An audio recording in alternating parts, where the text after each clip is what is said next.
Welcome back to our channel Mithilesh. Hi guys. So finally part 4 అయితే కొంచెం late అయితే పడుతుంది గైస్. మీరు అప్పటిదాకా వెయిట్ చేయండి. తొందరలో వచ్చే వినాయక చవితికి కూడా శ్రీ వినాయక చవితి సెలబ్రేషన్స్ అని కూడా ఒక వీడియో అయితే రిలీజ్ చేస్తున్నాం. అది షార్ట్ ఫిల్మ్ అయితే కాదు, అదొక వీడియో అనమాట పట్రక్కల్ది.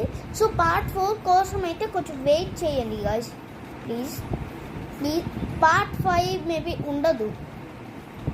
పార్ట్ 4 వరకు అయితే ఏ మూవీలో ఏ షార్ట్ ఫిల్మ్లో ఉండదు, కానీ ఈ షార్ట్ ఫిల్మ్లో కొంచెం డిఫరెంట్గా ఉండిద్ది. అండ్ గైస్ ఫైనల్లీ ఇవాళ మా అమ్మ బర్త్డే, సో అందుకని ఇవాళ ఈవినింగ్ ఒక special yes guys evening special video అయితే రాబోతుంది. మీరైతే పార్ట్ 4 కోసం వెయిట్ చేయండి. అలాగే తొందరలో వచ్చే వినాయక చవితికి కూడా ఒక వీడియో వచ్చింది. ఈ Vinayaka Chavithi celebrations. By guys.